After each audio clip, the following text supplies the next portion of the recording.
여러분 안녕하십니까. 정책기사 정창준입니다. 어제 한미 관세 협상이 타결됐습니다. 우리 정부는 한국에 적용되는 상호관세율을 25%에서 15%로 낮추고 미국에 3,500억 달러를 투자하기로 약속했습니다. 국내 쌀과 소고기 시장은 추가 개방하지 않기로 합의했는데요. 세부 사항은 2주 내에 이루어질 한미 정상회담에서 논의될 전망입니다. 정치권에선 엇갈린 반응을 내놨습니다.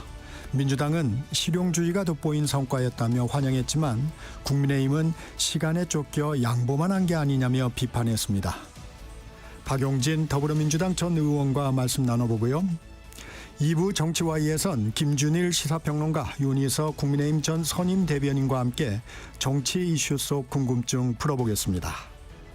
3부 사건와이에선 최근 줄소송 움직임을 보이고 있는 윤석열 전 대통령에 대한 손해배상 청구 소송 살펴보겠습니다.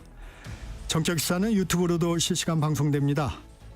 8월 1일 금요일 정책기사 출발합니다.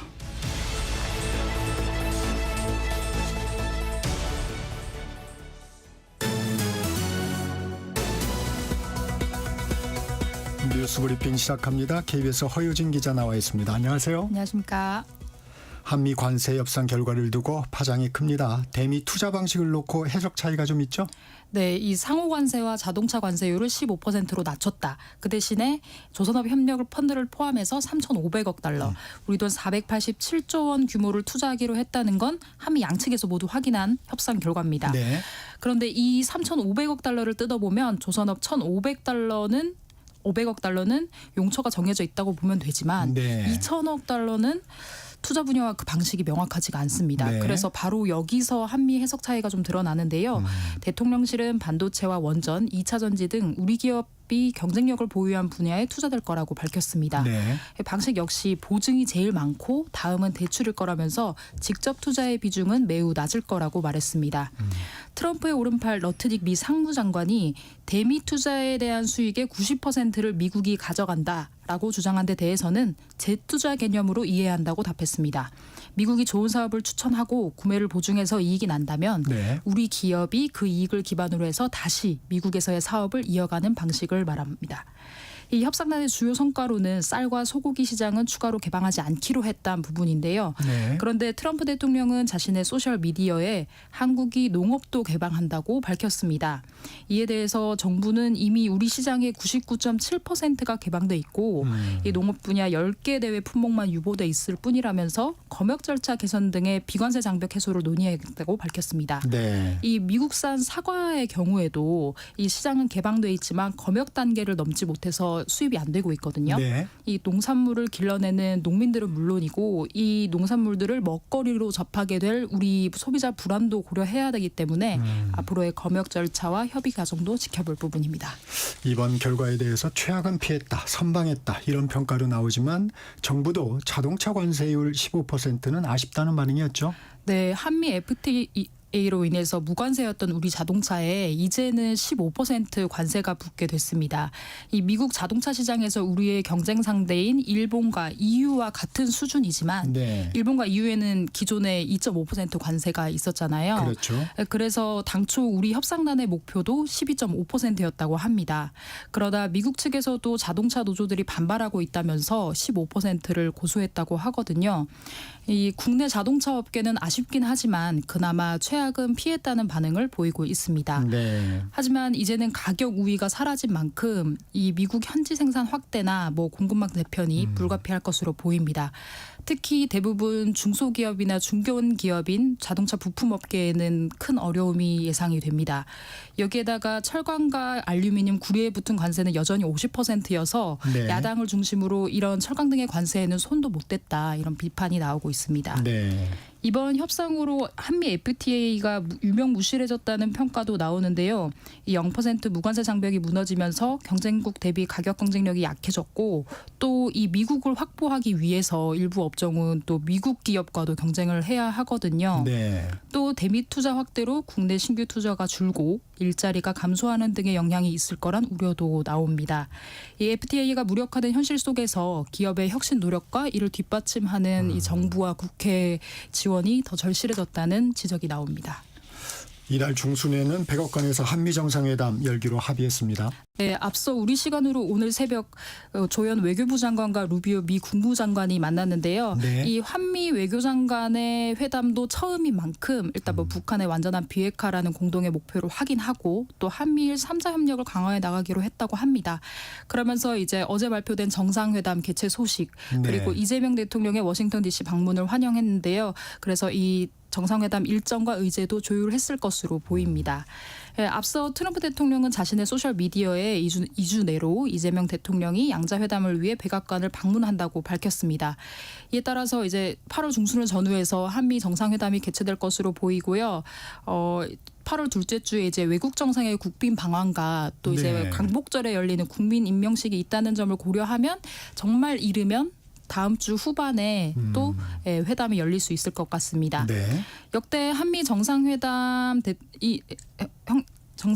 대통령 취임 2-3달 이내에 이루어진 것을 보면 이번에도 이제 비슷하게 회담을 갖는 걸로 보면 될 것 같습니다. 네. 의제로는 한미 관세 협상 가운데 아까 말씀드린 대미 투자 부분이 좀 주요하게 얘기가 될 것 같고요. 네. 또 이제 늘 방위비 인상을 좀 얘기를 해왔기 때문에 그렇죠. 트럼프 대통령이 그래서 이 관세 협상에서 오르지 않는 이 국방비 증액과 동맹 현대화 등 이런 민감한 안보 분야 현안도 다뤄질 거라는 예상이 나옵니다. 정부가 세제 개편안 발표했어요. 네, 정부가 이제 매해 이 세법 개정안을 이맘때쯤에 발표를 하는데 이재명 정부는 이 세제 기틀을 근본적으로 점검하고 정책 청사진을 담는다는 의미로 이제 세제 개편안이라고 명명을 했습니다. 네. 이번 개편안의 핵심은 이제 법인세와 증권거래세를 윤석열 전 정부 이전으로 되돌린다는 건데요. 네. 현재는 법인세율 과표 구간이 4개로 이제 각각 이제 9%, 19%, 21%, 24%인데 이걸 이 법인세율을 전 구간에서 1% 포인트씩 올립니다. 네. 네. 그리고 또 국내 주식을 양도할 때 내는 증권 거래세율도 현재는 0.15%인데 2023년 수준인 0.2%로 다시 올라갑니다. 네. 네, 이게 이제 금융투자소득세, 즉 금투세 도입을 전제로 이 증권 거래세율을 단계적으로 완화해 왔는데 이게 없던 일이 돼서 그래서 2023년 수준으로 다시 되돌린다는 게 정부 설명입니다. 네. 또 주식 양도세도 윤석열 전 정부에서는 종목당 보유 금액이 50억 원을 넘어야 이제 대주주로 이제 간주를 해왔는데요. 앞으로는 10억 원 이상으로 좀 강화가 됩니다. 이재명 대통령의 대선 공약이었던 배당소득 분리과세는 추진하기로는 했지만 여당안보다는 다소 후퇴를 했습니다. 네.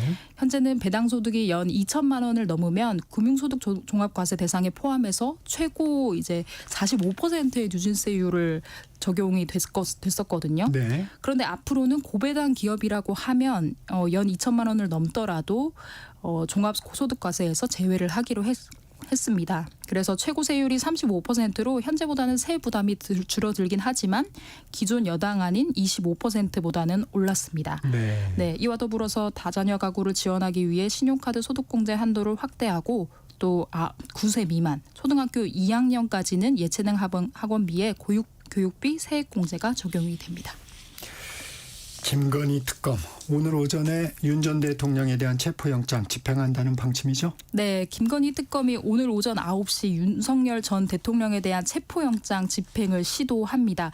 우선 윤 전 대통령에게 출석을 권유를 하고 불응을 하면 수용실 앞까지 직접 가서 이제 교도관을 지휘할 예정이라고 설명을 했는데요. 네. 앞서 특검팀이 화요일과 수요일에 이제 2022년 보궐선거 공천 개입 혐의 등을 이제 조사하기 위해서 윤 전 대통령에게 2차례 이제 출석을 요구했습니다.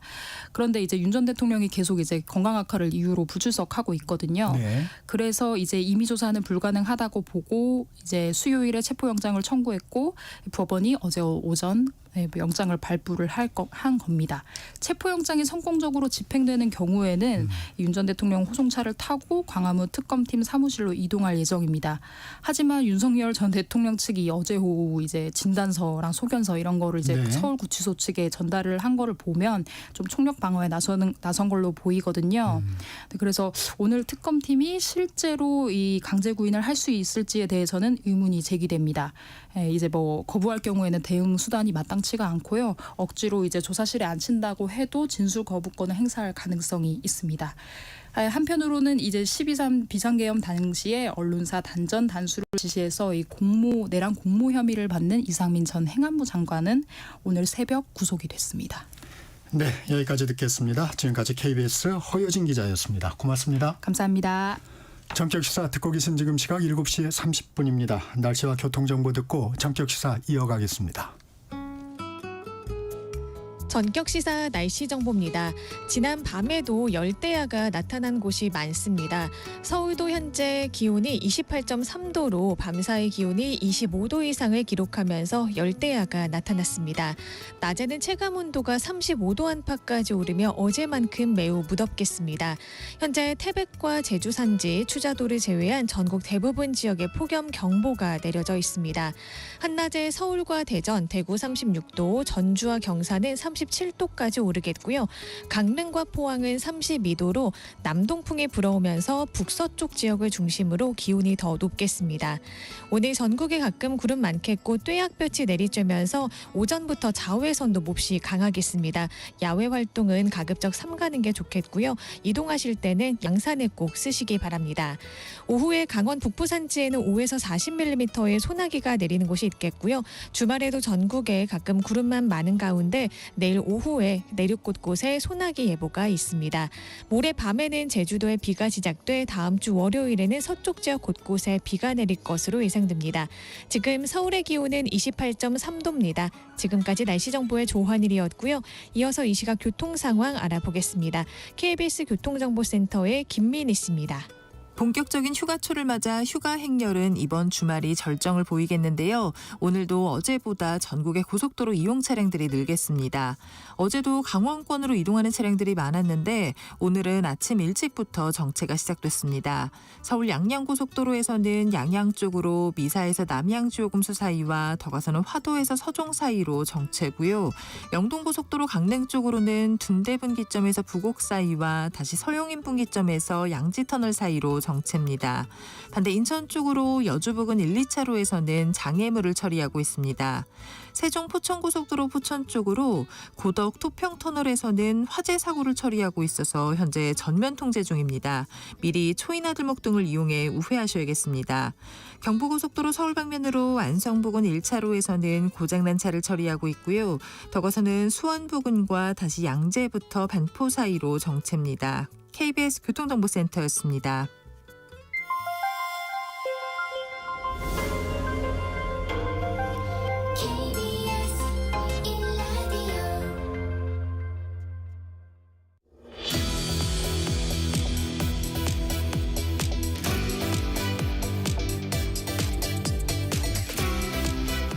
정격 인터뷰 먼저 박용진 더불어민주당 전 의원 만나봅니다. 안녕하세요. 네, 안녕하십니까.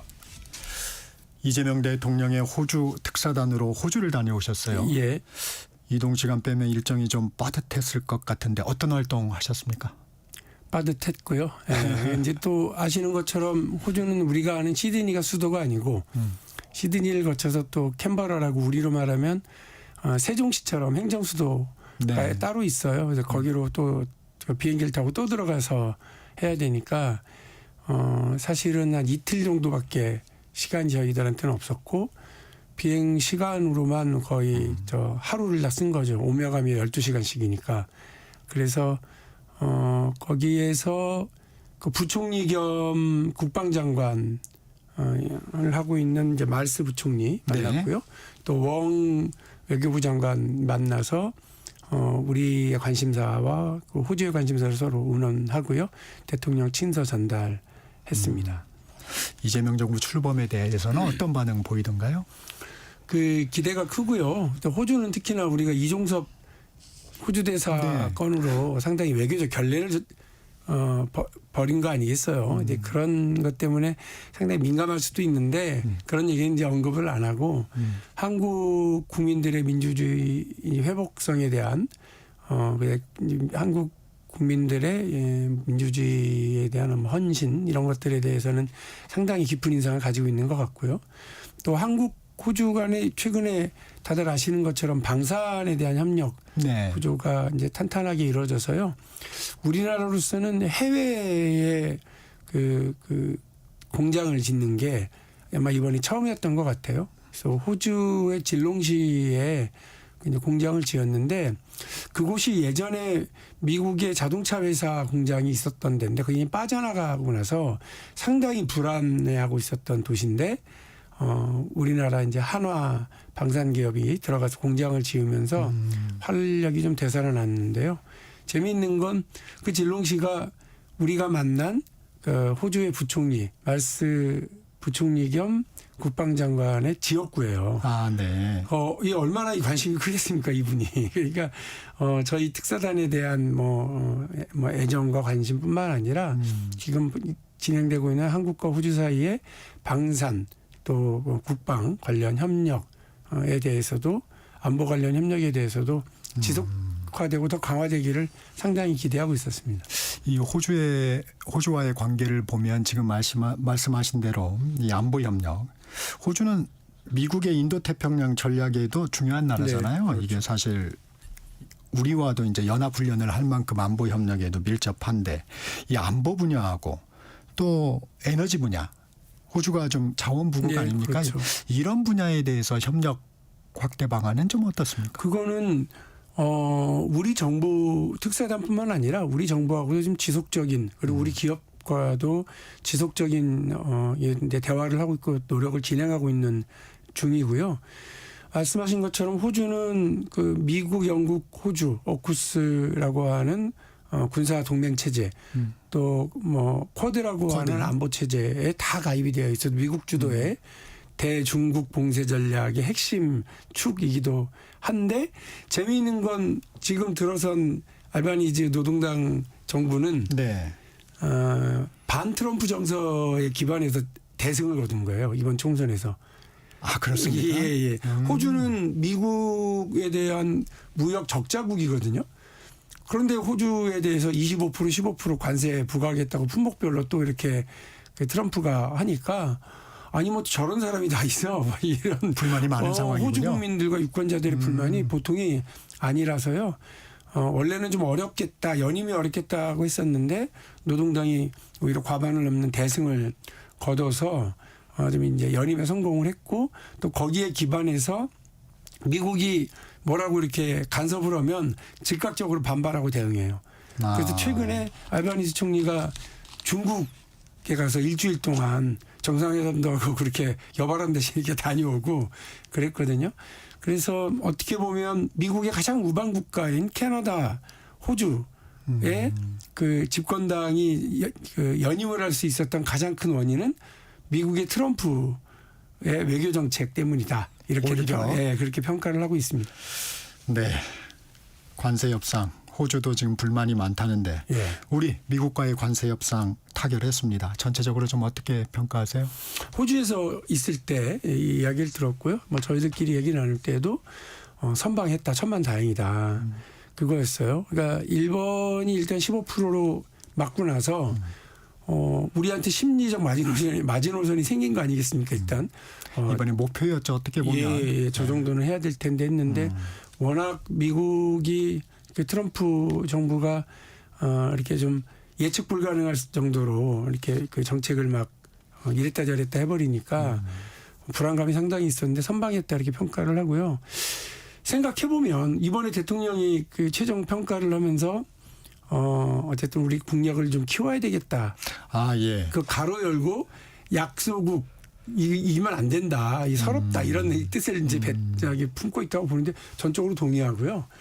미국이라고 하는 나라는 역사적으로 이번이 처음이 아니에요. 뭐 아시는 것처럼 브레튼 우즈 체제 붕괴시켰던 금태환 폐지 선언할 때도 전 세계가 경악을 금치 못했고 85년도에 프라자 합의를 이뤄낼 때도 그 깡패 아니냐 이미 그때 얘기가 나왔거든요. 그러니까 뭐 힘세니까 자기 마음대로 기준과 법칙 룰을 변경할 수 있다 이렇게 생각을 하는 것 같고 이번에도 좀 우리는 처음 당하는 느낌이지만 이미 그 71년, 85년도에 미국이 뭐 힘을 앞세워서 그랬던 적이 있다라고 말씀을 드리면 현명해야 되겠고 보다 기민해야 되겠지만 내실을 갖출 필요 있고 국력도 더 키워야 된다라고 하는 대통령의 그 말씀은 정말 맞다 이렇게 생각됩니다.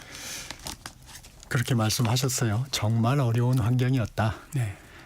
나라의 국력을 키워야겠다는 생각이 들었다. 많은 고민이 좀 있었던 것 같습니다. 그런 면에서 보면 사실은 문재인 대통령 시절에 그 스가 일본 총리와 문재인 대통령을 대하는 당시 바이든 정부의 태도는 완전히 달랐거든요. 그 일본한테는 거의 찬밥 신세 대접을 하고 한국 대통령과 한국 정부에 대해서는 상당히 극진한 그게 우리의 국력, 대미 투자력과 또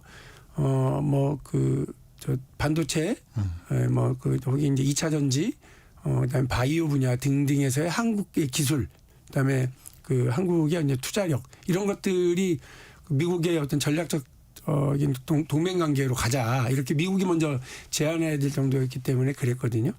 그러니까 그게 국력과 경제력이 표현하는 네. 외교에서의 우위를 선점하는 거였는데 앞으로 대한민국 국민들이 또 우리 정치권이 이런 분야에서의 우리의 힘을 더 키워야 미국에게 더 대접받고 외교적으로 서름받지 않는다.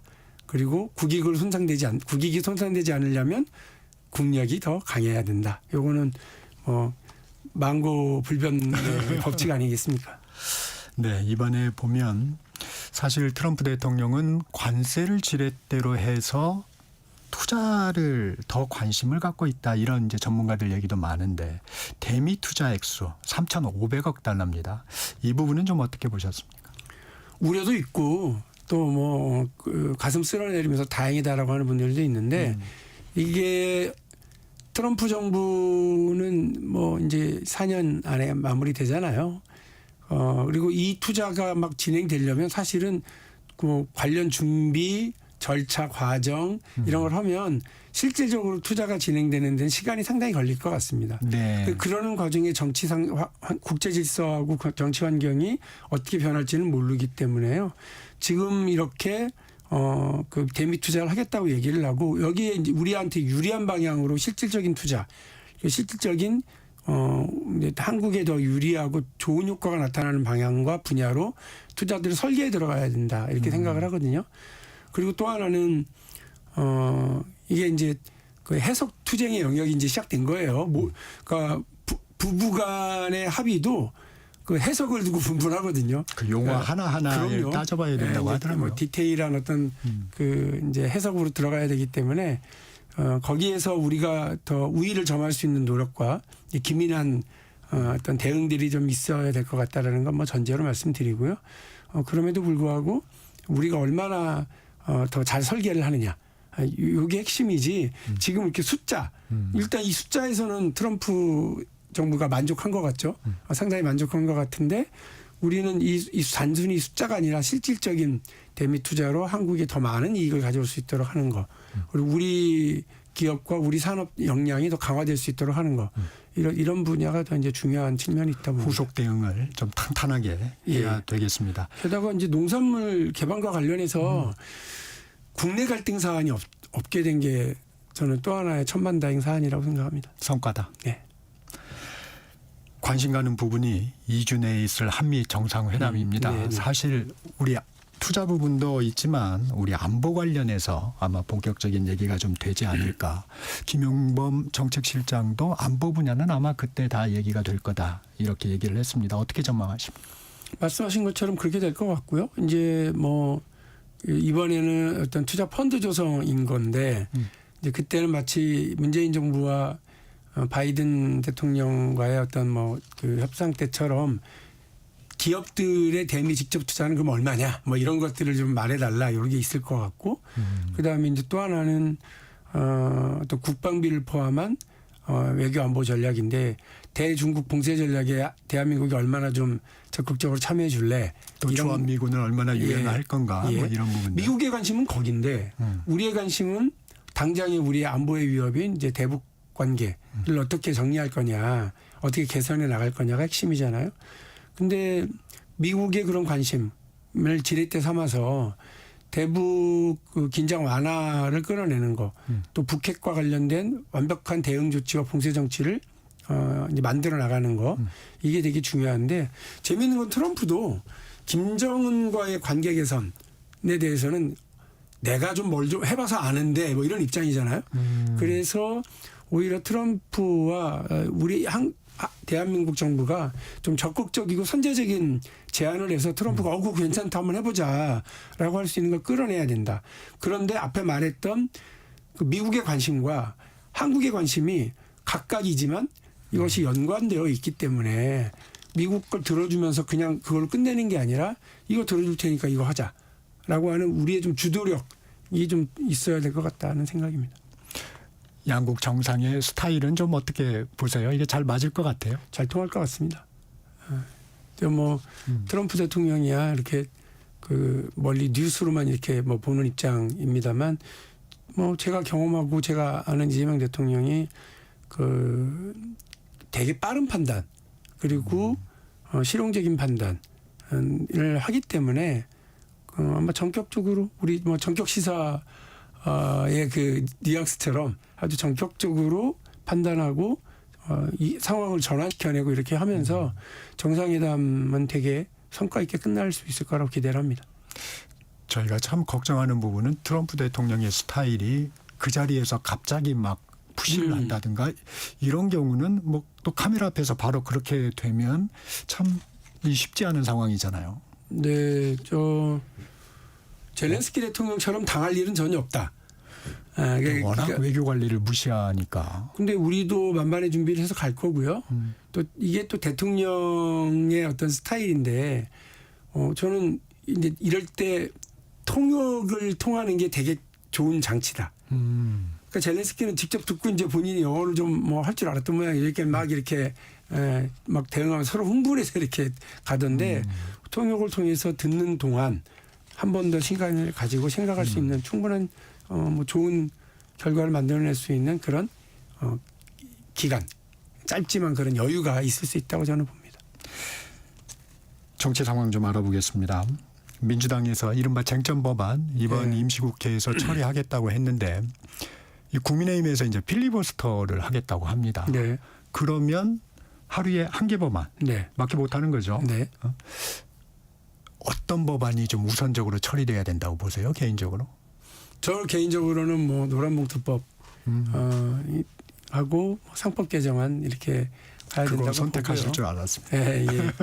일단 노란봉투법은 아시는 것처럼 이게 뭐 좀 지난 얘기이긴 합니다만 쌍용자동차 노동자들이 이제 파업과 관련해서 1인당 거의 40억이 넘는 어마어마한 돈을 물어내라 이런 걸로, 또 그 이전으로 가면 한진중업 사태 때 그 노동자들이 극단적 선택을 하는 그 손배가압류 이것 때문에 시작이 됐거든요. 그러면서 이런 그 노동쟁의와 관련돼서 개인에게 또 무자비하게 이렇게 과도한 손배가압류를 이제 하지 못하도록 하는 것이 첫 번째이기 때문에 이건 매우 그냥 인간적이고 정의로운 문제다. 차라리 노동조합을 하지 말라고 헌법을 개정하는 게 맞아요. 노동조합이 노동쟁의를 했다는 이유로 손배가압류를 개인에게까지 이렇게 청구하게 되는 건 너무 잔인한 행위거든요. 그러니까 그냥 차라리 저는 그때 그 상황이 그렇게 부르짖었어요. 노동조합을 하지 말라고 해라. 왜 노동조합을 하게 해놓고 그렇게 잔인하게 하냐. 헌법을 바꿔라 차라리. 저는 그런 심정이었고, 그래서 이게 어떻게 보면 사회정의, 너무 늦은 사회정의 법이라서요. 꼭 필요한 일이라고 생각하고, 대한민국이 1997년 노동법 개정 이후에 실제로 너무 많은 비정규직들, 너무 많은 하청, 재하청 이렇게가 이제 생겨났는데, 이들이 실질적 지배력을 갖는 사업자인 원청 사업자들에게 어떠한 근로조건 개선도 요구하지 못하는 그런 상황이 개선될 수 있다라고 하는 것도 진짜 이 폭염에 얼음물 한 병 이렇게 전해주는 정도의 그거 가지고 되겠냐 싶긴 하면서도 그나마 정말 시원한 한 모금 정도가 될 수 있지 않겠나 하는 생각으로 이건 해야 된다고 보고요. 야당으로서는 우려되거나 반대되는 사안이 있으면 발언하고 또 지적을 해야 된다고 생각을 합니다만 그분들 여당일 때 이런 상황에 대해서 한치도 앞으로 나가지 못했던 것에 대해서는 반성하는 얘기로 필리버스터를 시작했으면 좋겠습니다. 국민의힘에서는 이런 우려도 하고 있어요. 이번에 이제 관세 협상이 타결되는데 결정적인 기여를 한 부분으로 이제 조선업 협력 부분을 얘기하고 있잖아요. 네. 예를 들면 노란봉투법이 시행이 되면 해외 공장 건설을 반대하는 국내 조선업 노동자 쟁의 행위가 가능하게 된다. 이제 영향을 끼치는 행위도 파업 행위에 이제 들어갈 수 있으니까 네. 이런 부분들, 이런 우려들에 대해서는 어떤 말씀 좀 주시겠어요? 그냥 뭐 그래서 제가 조선업 네. 협력을 좀 발목을 잡을 수 있다. 뭐 이런 얘기도 하고 있습니다. 나경원 의원은 그런 얘기도 했는데. 그냥 공포 마케팅이라고 생각하고요. 이번에 이제 만들어진 어떤 협상 아직 이게 지금 그 합의가 완결된 것도 아니에요. 정상회담까지 한 2주 정도가 남아 있고 이미 농산물 분야는 개방했네 안 했네를 놓고 서로 얘기가 다르고 또 펀드 조성 방식과 그 이후에 이제 수익 배분과 관련해서도 저쪽에서는 그냥 멋대로 해석하고 있잖아요. 우리는 약간 놔두는 분위기고 이게 왜 그러냐면 최종 합의와 아까 말씀드린 것처럼 최종 합의와 진행이 구체적으로 어떻게 되는지에 또 완전히 다른 거거든요. 근데 이게 국내에서 이런 식으로 나경원 의원처럼 또 국민의힘처럼 이렇게 막 자기들 멋대로 해석을 해가지고 이 일을 벌려놓으면 저는 협상 망치는 일을 저지르는 거라고 봐요. 협상이 끝난 것도 아니에요. 그 자꾸를 놓고서 오히려 미국에게 유리하게 자꾸 해석을 하잖아요. 그리고 그거를 막 하잖아요. 이거 망하라고 하는 거예요. 협상 망해라. 대한민국 정부 오히려 정치적으로 공공해졌으면 좋겠다. 이게 이재명 정부만 망하는 겁니까? 대한민국이 망하는 거지. 그러니까 왜 자꾸 이런 얘기들을 하시는지 모르겠어요. 그리고 노란봉투법이면 노란봉투법으로 얘기를 해야지. 이걸 또 뭐 마스가하고 연계해가지고 하는 이 얄팍한 어떤 노조 공포 마케팅 진짜 나경원스러운 접근이다 그렇게만 평가하지 않을 수 없고요. 현대자동차가 상당히 많은 해외 공장을 짓고 그렇게 했거든요. 네. 지금도 국내에서도 한 170만 대를 만들고 100만 대를 수출을 해요.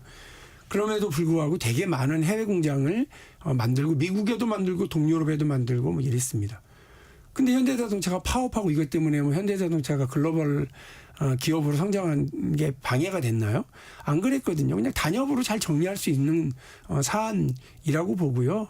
그거를 현대자동차는 했는데 왜 나경원은 스스로 대한민국 정부는 대한민국 기업들은 못할 거라고 자꾸 미국을 향해서 악을 써대는지 저는 잘 모르겠어요. 솔직히 매우 불쾌하고 그리고 이 협상과 대미 전략에 구멍을 내고 흔들고 균열을 내려고 하는 매우 잘못된 야당의 그 얄팍한 정치 공세다 이렇게 생각이 됩니다. 특검 상황 좀 보겠습니다.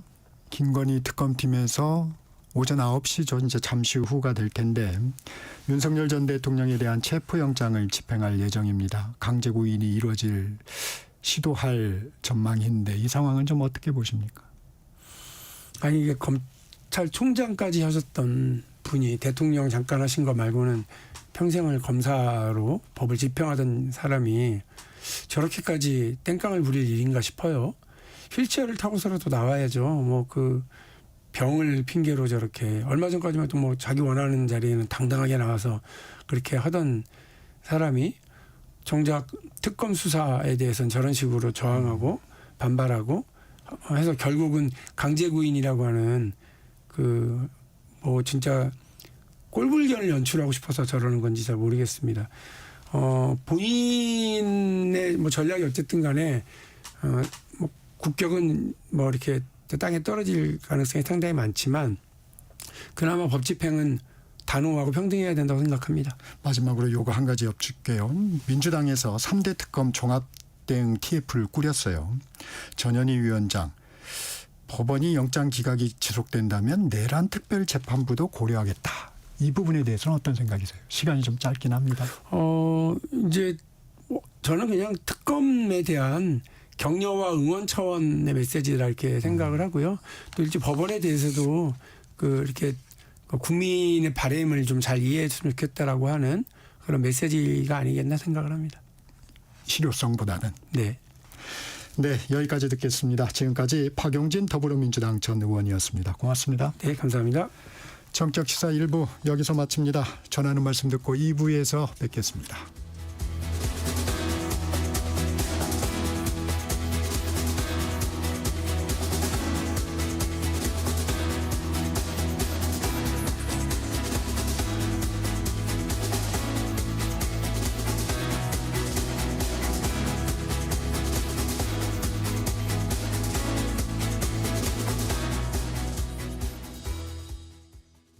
안녕하세요.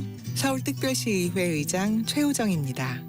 서울의 즐거운 변화, 여러분은 느끼고 계신가요? 기초학력 검사 덕분에 우리 아이 부족한 부분을 보완할 수 있었어요. 도시계획으로 지하 안전까지 미리 챙겨주니까 안심이 되네요. 이 변화의 중심에는 시민의 목소리를 정성껏 듣고 실천하는 111명의 의원들이 있습니다. 앞으로도 시민의 삶을 더 세심하게 챙겨 내일이 기대되는 서울을 만들겠습니다. 청렴한 의회로 늘 시민 곁에 있겠습니다. 이 캠페인은 서울특별시의회와 함께합니다. 광복 80년 KBS 라디오 캠페인 밸류업 대한민국.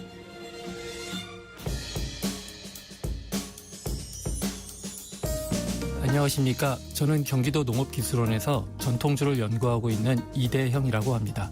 막걸리나 약주와 같은 술이 기본 재료가 쌀, 누룩, 물 세 가지입니다. 하지만 전처리 방식이나 발효 온도, 시간에 따라서 매우 다양한 맛과 향이 납니다. 참이향이 느껴지기도 하고 포도향이 느껴지기도 합니다. 여기에 과일이나 허브와 같은 부재료가 더해질 경우 그 조합은 훨씬 더 다채로워집니다. 전통주는 마실 때마다 전혀 다른 술을 경험하는 매력적인 술이라 생각합니다.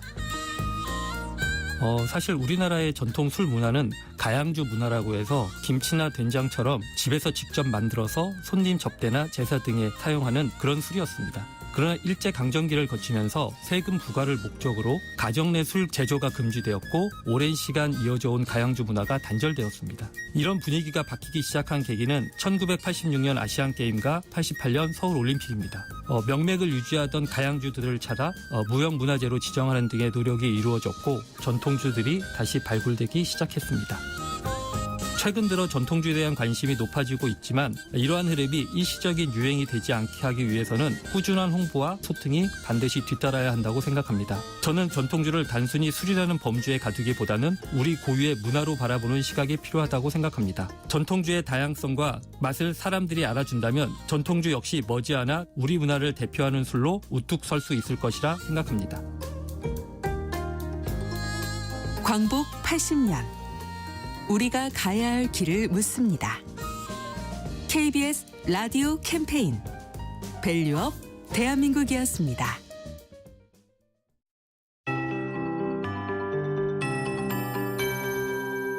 KBS 58분 날씨. 8월의 첫날인 오늘도 폭염이 이어지겠습니다. 전국 대부분 지역에 폭염경보가 발효된 가운데 한낮에 최고 체감온도 35도 안팎까지 오르며 어제만큼 무덥겠습니다. 오전부터 뙤약볕이 내리쬐겠고요. 자외선도 몹시 강하겠습니다. 이동하실 때는 양산을 꼭 쓰시기 바라고요. 낮 2시에서 4시 사이에 기온이 가장 높으니까요. 이 시간대에는 야외 활동을 자제하시기 바랍니다. 지난 밤에도 기온이 크게 내려가지 않아서 최저 기온 25도 이상을 기록하며 열대야가 나타난 곳이 많았는데요. 서울도 현재 기온 29.1도로 13일째 열대야가 이어지고 있고요. 7월 열대야 일수는 23일로 역대 최다를 기록했습니다. 한낮 기온은 서울과 대전, 대구 36도, 전주와 경산은 37도까지 오르겠고요. 강릉과 포항은 32도로 남동풍이 불어오면서 북서쪽 지역을 중심으로 기온이 더 높겠습니다. 주말까지 전국에 가끔 구름 많은 가운데 오늘 오후에는 강원 북부 산지에 5에서 40mm의 소나기가 내리는 곳이 있겠고요. 내일도 내륙 곳곳에 소나기가 내리는 곳이 있겠습니다. 모레 밤에는 제주도에 비가 시작돼 월요일에 서쪽 지역 곳곳에도 비가 내리겠고요. 화요일과 수요일에는 중부지방에 비 소식이 있습니다. 현재 서울의 기온은 29.1도입니다. 조하늘입니다.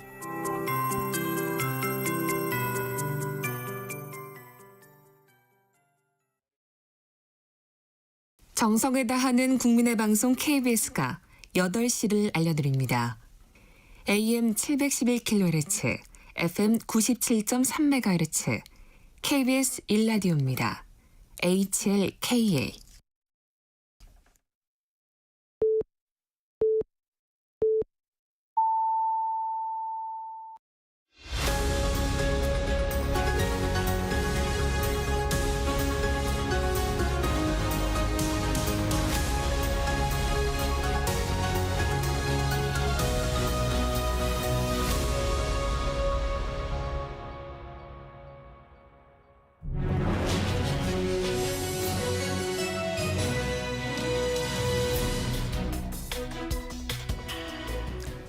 한 주간의 정치 이슈 속 궁금증을 풀어보는 시간입니다. 정치와이죠. 오늘도 왜라는 질문 해보겠습니다. 김준일 시사평론가, 윤희석 국민의힘 전 선임 대변인과 함께합니다. 안녕하세요. 예, 안녕하세요. 네, 안녕하세요. 한미 관세 협상이 타결됐습니다. 총평 부탁드립니다. 김준일 시사평론가님. 잘했죠. 예. 잘했다라고 뭐 보면 될 것 같은데 이게 잘했다라는 게 제 평가가 아니라 이게 우리가 정치적으로 평가할 수 있는 것과 네. 또 이제 그 전문가들이 이제 평가하는 것들이 있잖아요. 매일경제가 이제 전문가들한테 물어봤어요. 박태호 전 통상교섭본부장 전반적으로 관세 협상이 잘 됐다고 본다. 다른 나라에 비해 더 많은 기대를 할 수 없는 상황이라는 점에서 괜찮은 협상이라고 본다. 예를 들면 조성대 한국무역협회 통상연구실장 현실적으로 많이 어려웠던 상황에서 나쁘지 않은 결과를 거둔 것 같다. 전문가들이 대부분 그렇게 봐요. 그러니까 물론 디테일로 들어가면 우리가 좀 뒤에 얘기하겠지만은 아쉬운 점도 있고 그런 것도 있지만은 저는 기준점을 한 3가지 정도로 이제 이거를 알아볼 때 3가지 정도 기준점을 봐야 된다고 봐요. 첫 번째는 이 협상이 동등한 관계에서 지금 이루어지는 거냐 아니면 일방적으로 힘의 우위가 쏠린 상황에서 소위 말해서 이제 삥 뜯기는 상황이냐. 얘가 속된 말로 뭐 이거를 봤을 때 우리가 누가 봐도 알잖아요. 지금 후자.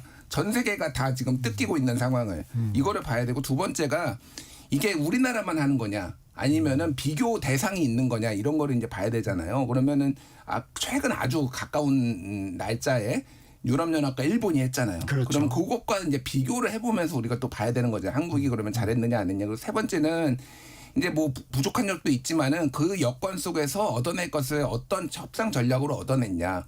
뭐 예를 들면 광우병 사진 보여주면서 쇠고기 이거 뭐 열면은 우리 큰일 난다. 너희들도 손해다. 이런 것들 아니면 마스카 조선업 너희 위대하게 만들어줄게라고 하면서 이런 디테일들이 상당히 저는 아주 준비를 잘했다. 이렇게 그냥 볼 수밖에 없을 것 같아요. 윤희석 대변인님.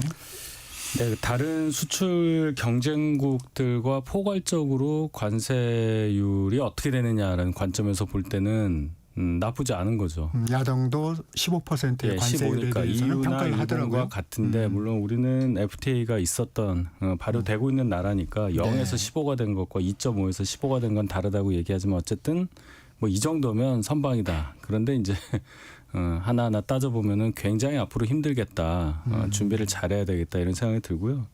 뭐 쇠고기 같은 경우에 이제 사진 보여주면서 광우병 그런 거 다 준비했을 거예요. 그건 뭐 누가 가도 했을 겁니다. 그 공무원들 칭찬할 얘기가 아니라 그 쇠고기 규모가 얼마 안 돼요. 미국 입장에서 보면 30개월령 넘어가는 쇠고기를 미국에 수출한다고 해서 트럼프 마음에 들겠습니까?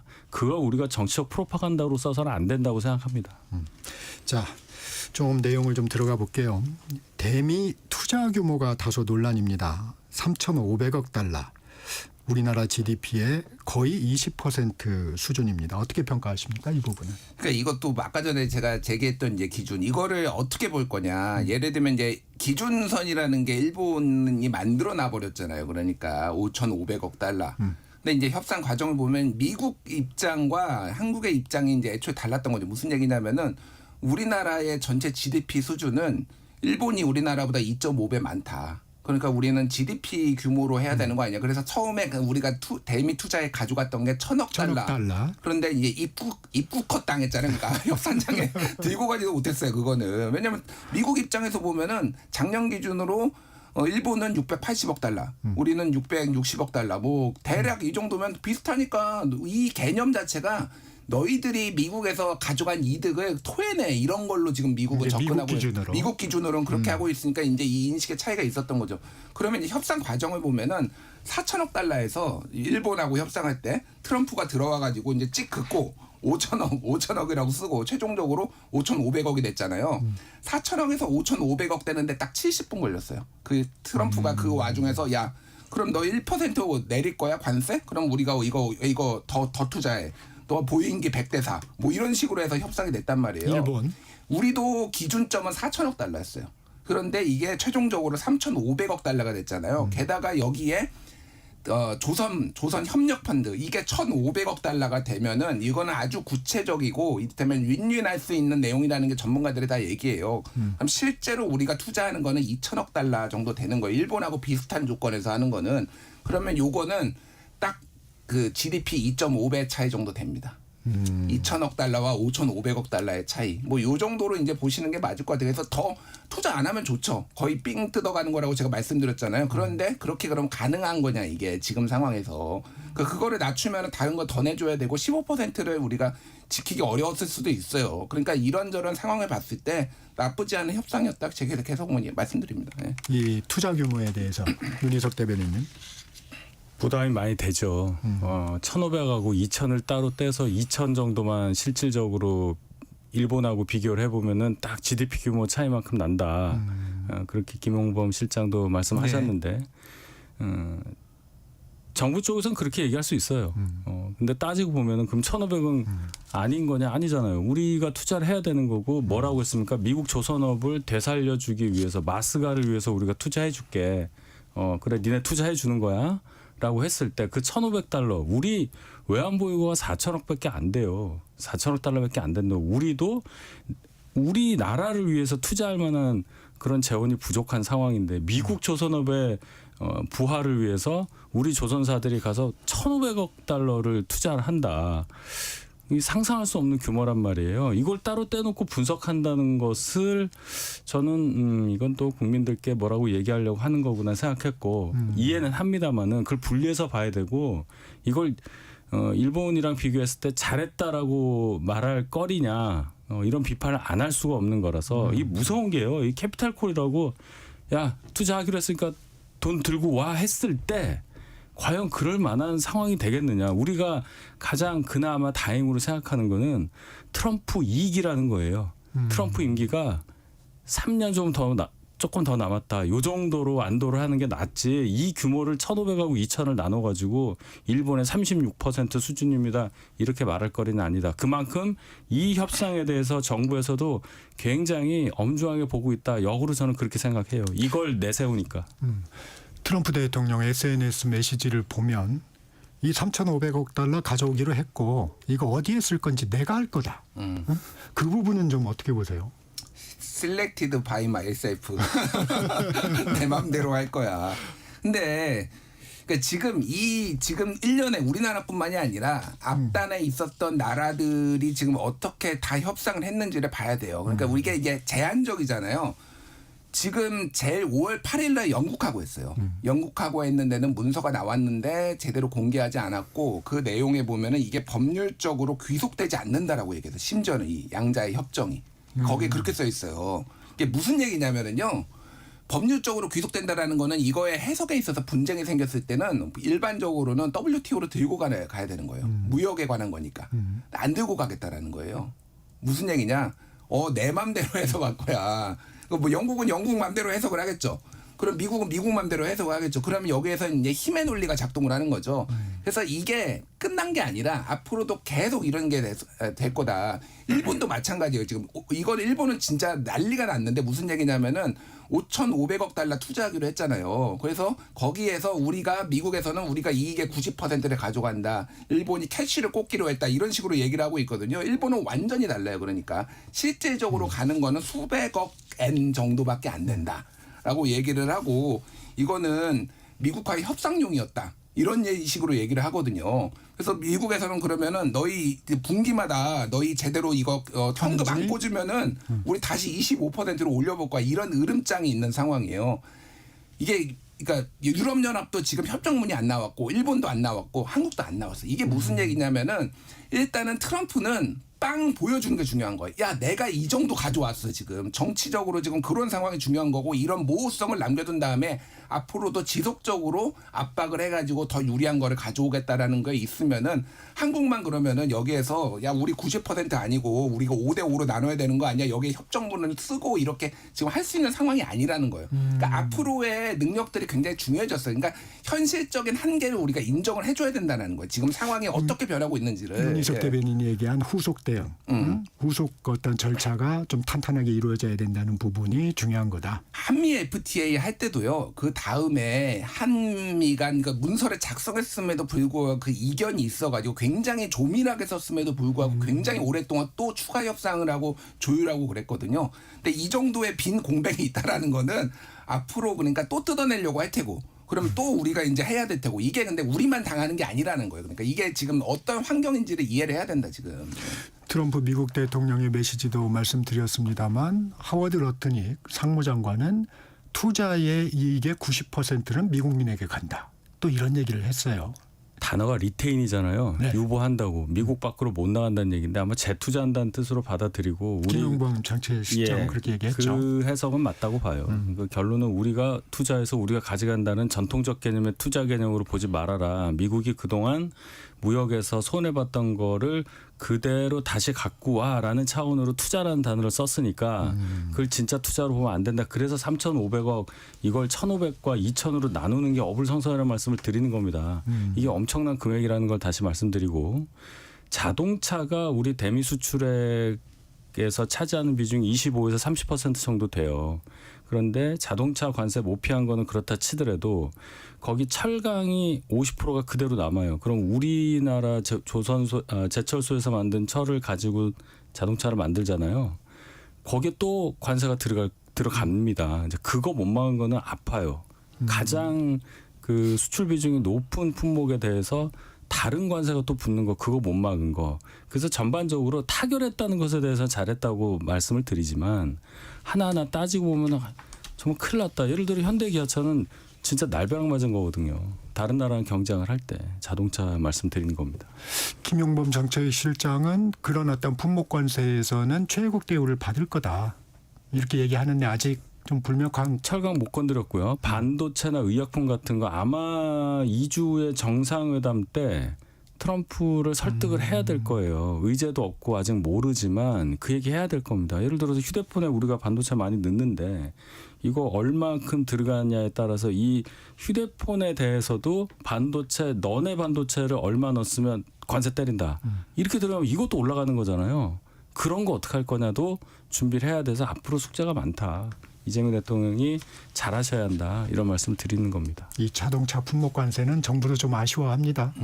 그러니까 솔직하잖아요. 네, 아쉽다고 직접 김용범 실장이 얘기했잖아요. 그러니까 정부도 잘했다라고 얘기는 안 해요. 그러니까 이게 하나하나 뜯어보면 아쉬운 점 많죠. 그러니까 말씀하신 대로. 그래서 이거는 12.5% 그러니까 왜 12.5%였냐면 말씀하신 대로 우리는 한미 FTA로 관세가 0이었고 일본은 2.5% 정도의 관세가 있었고 유럽연합은 뭐 한 10% 정도의 관세가 있었어요. 그러면은 셋이 다 15%가 된다라고 하는 거는 결국은 우리가 제일 손해 많이 본 거 맞잖아요. 근데 이제 11.5% 계속 들이밀면서 이렇게 하니까 미국 쪽에서 니들이 얘기하는 게 무슨 얘기인지는 알겠고 합리적이기는 해. 그런데 우리는 그건 안 돼. 트럼프가 그런 거 안 받아줄 거야라고 장관들이 얘기했다라는 거잖아요. 그러니까 현실적인 아쉬움들이 있었고 이제 뭐 현대차에서 이제 뭐 이게 정치적 수사일 수도 있지만은 이게 우리가 감당 못할 정도는 아니다. 어제 발표를 했는데 이제 이익이 좀 줄어드는 이제 이 정도 수준으로 이제 얘기를 했어요. 그래서 이거는 뭐 아쉽다라고 안 할 수가 없는 거죠, 사실상. 이 이제 민감한 부분, 이 부분 얘기해 보겠습니다. 트럼프 미국 대통령은 농업이 포함됐다고 하고 대통령실은 쌀, 소고기는 추가 개방은 하지 않기로 했다고 밝혔습니다. 이게 좀 비관세 장벽, 그 우리 검역 부분을 얘기하는 건지 좀 어떻게 해석하십니까, 이거? 이 검역 수입 관련한 절차에 대해서 관심을 많이 보였다 트럼프 대통령 이런 얘기가 있잖아요. 그럼 우리는 지금 수입 위험 분석 이걸 통해서 미국산 과체류에 대한 수입을 계속 막고 있단 말이에요. 한 30년 넘었다고 해요. 그런데 여기에 대해서 관심을 표명하고 우리가 절차를 개선하겠다고 얘기를 했기 때문에 그걸 안 하면 예를 들어 미국 막 사과가 막 들어오고 뭐 이런 가능성을 열어둔 거 아니냐는 해석이 나올 수 있는 겁니다. 그래서 트럼프 대통령이 이렇게 얘기한 걸 보면 수용했다 뭐 이렇게 돼 있어요. 우리가 이거 관련해서 우리 걸 수입한다 이렇게 안 하고 그러니까 이거는 정치적 의미로 트럼프 대통령이 강조했다라고 볼 수도 있는데 앞으로 미국산 과체류가 들어올 수 있는 여지를 남겨놔서 이것도 나중에 혹시나 이걸 가지고 미국이 빌미를 삼아서 이거 오픈해야 되는 거 아니냐고 할 때 우리가 막을 장치가 있느냐 이것도 고민해야 한다 이런 생각이 듭니다. 그러니까 쌀 소고기는 좀 맞고 과체류 부분에서는 조금 지금 불명확하죠.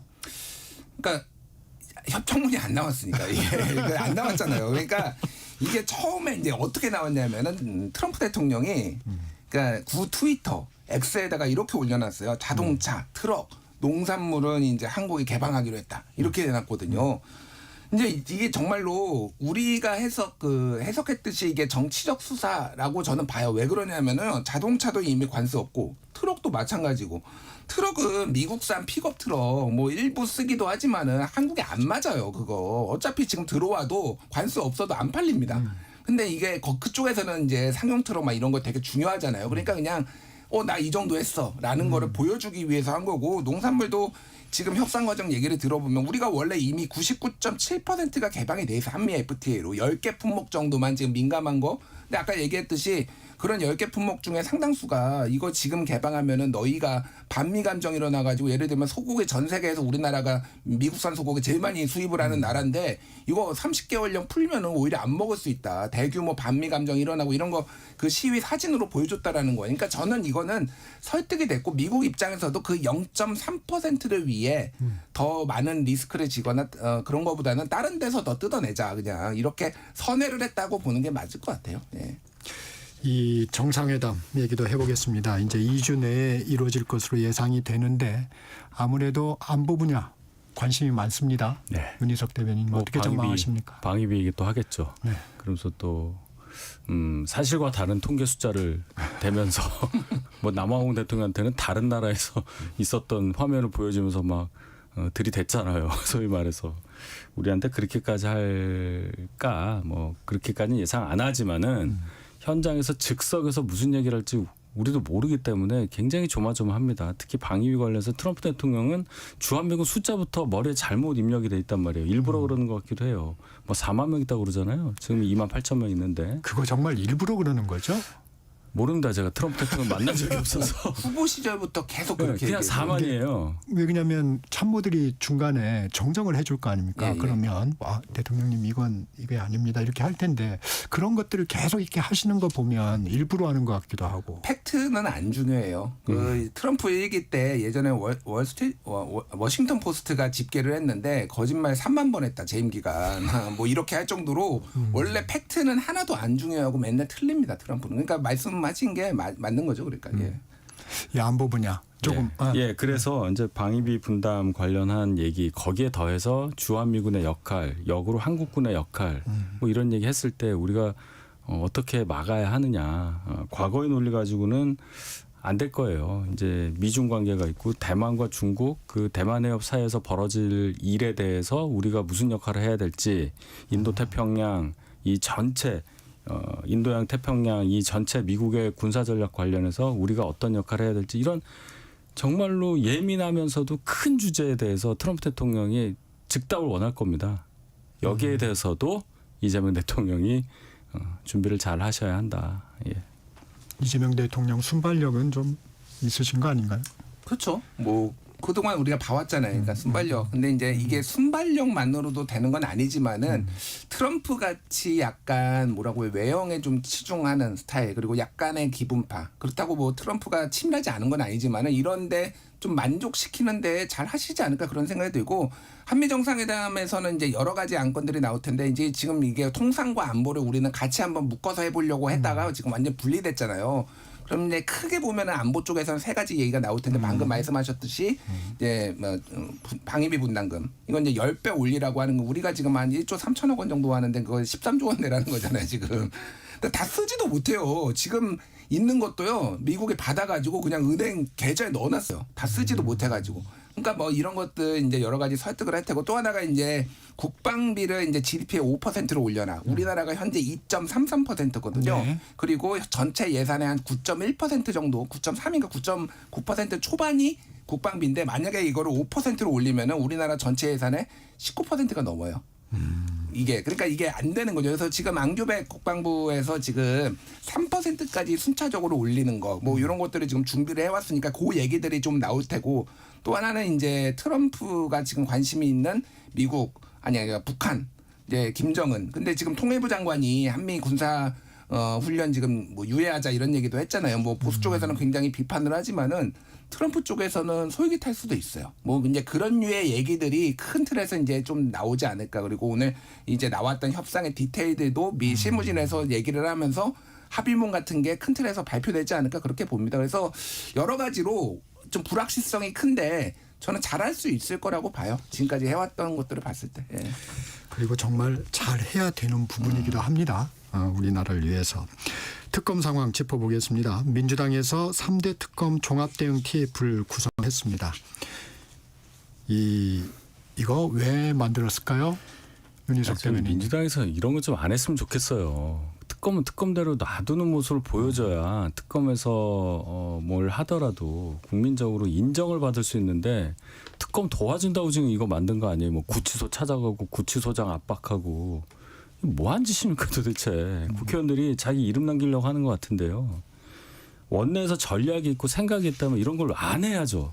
안 하고 뭐 설령 특검을 지원한다 하더라도 모르게 해야 되는 게 맞는 건데 이런 식으로 광고하면서 하는 거 글쎄요. 도대체 무슨 전략적인 관점에서 이걸 하는지 누구의 지지도 얻기 어렵죠. 물론 여당 쪽에서야 뭐 굉장히 좋아하겠지만 뭐 시원하다 이런 반응 나오겠지만 이게 실질적으로 진실을 밝히고 뭔가 국민들께 사실대로 밝히는 데 있어서 도움이 되는 거냐. 절대 아니다. 이런 거 안 했으면 좋겠다는 말씀 다시 한번 강조합니다.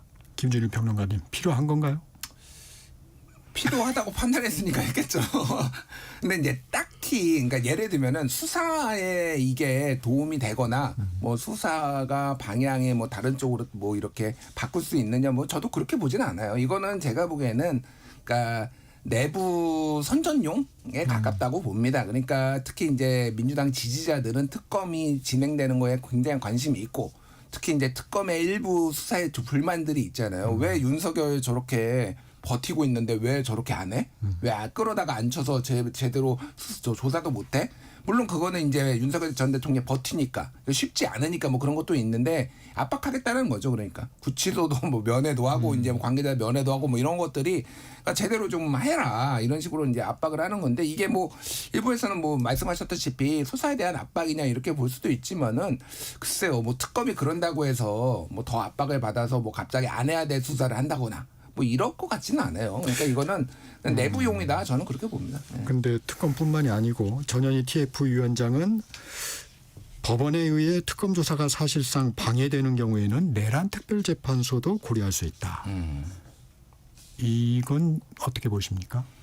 그러니까 뭐 이제 내란 특별법 그리고 내란 특별재판소 이거 마찬가지죠. 그러니까 예를 들면은 뭐 2차 세계대전 끝나고 일본에서 전범을 처리하기 위해서 예를 들면은 특별재판소가 이제 세워지고 뭐 이런 전례들이 있잖아요. 그러니까 그 정도의 위중한 상황으로 이거를 보고 있다. 민주당에서는 하고 있는데 이것도 뭐 재판부 압박인 것 같아요. 대내용으로 또 이제 강성 지지자들 보여주기 위한 건데 글쎄요 재판소가 따로 별도로 설치될까요? 이게 저는 뭐 그렇게까지 갈 거라고 보지는 않습니다. 지금 이렇게 크게 재판 과정이 문제가 있다라고 아직은 보이지는 물론 지기현 판사에 대한 불만들 이런 것들은 상당히 그 민주당 지지자들에게 있기는 한데 여기까지 지금 갈 만큼 심각하다라고 그 문제가 지금 재판이 문제가 있다라고 보는 분들은 많지는 않은 것 같아요. 김준일 평론가 법원 압박성이다 뭐 이런 정도의 정리인데 어떻습니까? 이게 압박의 정도가 아니라 압수수색 영장 같은 거 뭐 기각했다고 해서 법원에 대해서 뭐 특정 인사를 어떻게 하라는 둥, 뭐 특별재판소 만든다는 둥, 뭐 이런 얘기 하는 거잖아요. 네. 민주당이 야당일 때 뭐 이럴 수 있다고 봅니다. 근데 여당이잖아요 이제는 의석도 많고 이재명 대통령 임기 너무 많이 남았고 그런데 이런 얘기를 하면요 국민 입장에서 보면은 우리나라가 상권 분립이 분명히 헌법에 규정이 돼 있는데 사법부까지 이렇게 흔드는 거 너무한 거 아니냐? 이런 생각 할 거예요. 김병주 원내대표가 하는 얘기가 윤석열 대통령 구치소 양옆이 비어있다. 방이 다 비어있다. 이거 뭐 안 된다. 특혜다. 이런 얘기하는 자리가 아니란 말입니다. 원내대표, 여당 원내대표. 역사상 가장 의석수가 많은 여당의 원내대표예요. 지금 당대표도 없잖아요. 내일 나오겠지만. 이런 분이 이런 얘기할 때가 아니고 관세 관련해서 좀 더 얘기하시고 이런 묵직한 얘기 해야죠. 그러니까 국회의원들 개개인이 본인 진영에 이름을 날리기 위해서 자꾸만 이런 좀 가벼운 얘기도 하시는데 가볍다는 얘기가 중요하지 않다는 얘기는 아니에요. 더 중요한 얘기를 안 하신다는 얘기입니다.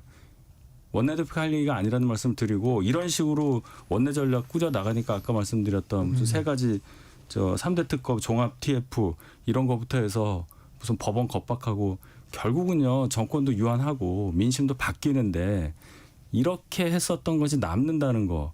혁명 정부는 아니잖아요. 혁명재판소 성격의 발언을 하는 거 이거 분명히 국민들이 기억하실 거라고 저는 생각합니다. 법원 윤석열 전 대통령에 대한 체포영장 발부했습니다. 오늘 9시에 집행한다는데 오늘 상황 좀 어떻게 전망하십니까? 이게 강제 구인이 가능할까요? 그러니까요. 근데 이제 그 앞에 내란 특검도 이를테면 구속을 시킨 다음에 이제 구인하려고 하다가 잘 안 됐잖아요. 그러니까 구치소에서 협조가 잘 안 된 거 아니에요. 그러니까 으름장도 놓기는 했는데, 그러니까 보고 싶은 것 같아요. 그러니까 끌고 나오는 거를. 이거 솔직히 건강이 조사를 못 받을 정도로 안 좋지는 않다라고 이미 구치소 쪽에서도 얘기하고 있는 상황이잖아요. 그러니까 저도 그렇게 봐요. 그러니까 안 좋은 건 맞을 거예요. 근데 정말로 조사를 전혀 못 받을 것이야. 이거는 그냥 자기 마음대로 버티기거든요. 그러면은 오늘 이렇게 좀 팔 잡고 이렇게 나올 수도 있겠다. 물론 이제 아무 얘기도 안 하겠죠. 나온다 그렇게 나온다고 또 이제 난리를 치겠죠. 조사의 실효성보다는 그러니까 이게 좀 이 부글부글한 국민들한테 좀 보여주고 싶은 이런 것들이 좀 있지 않나 그 생각이 들어요. 어떻게 보세요? 일단 윤 대통령 입장에서야 당연히 조사에 응하고 싶지 않겠죠. 이게 이제 정치적인 의미도 있잖아요. 뭐 수사 진행 과정에 있어서 협조해야 된다.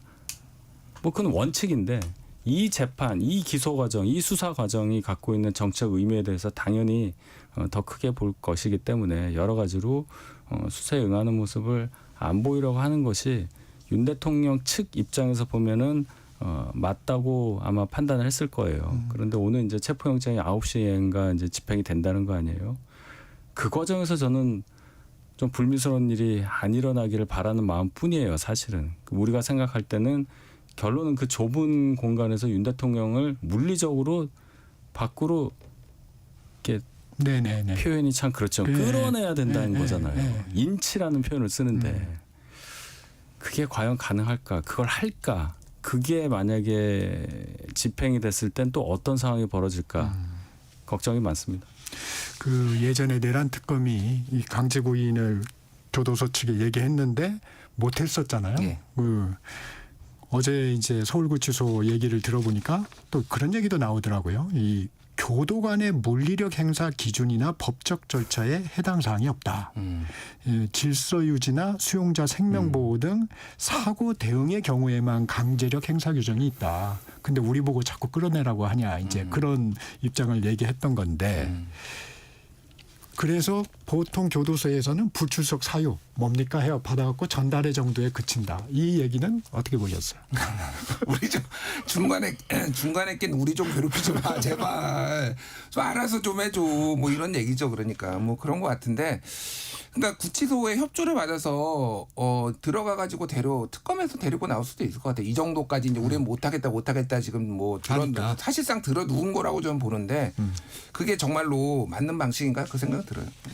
정치와의 잠시 쉬었다 가겠습니다. 정격시사 2부 여기서 마치고요. 전하는 말씀 듣고 3부로 이어집니다.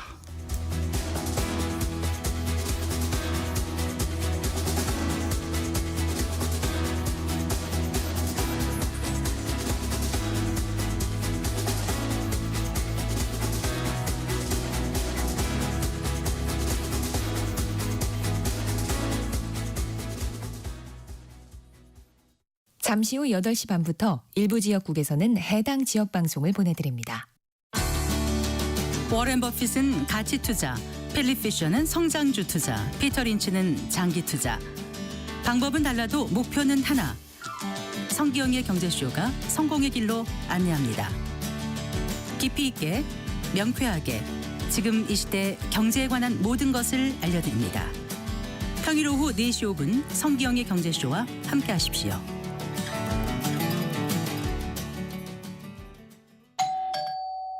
편지 왔습니다. 퇴근길 지친 당신에게 힘이 되는 뉴스를 전해드립니다. 매일 저녁 5시 5분 당신과 함께 읽는 세상 이야기 KBS 1라디오 뉴스레터 K. 지금 시각은 8시 30분입니다. KBS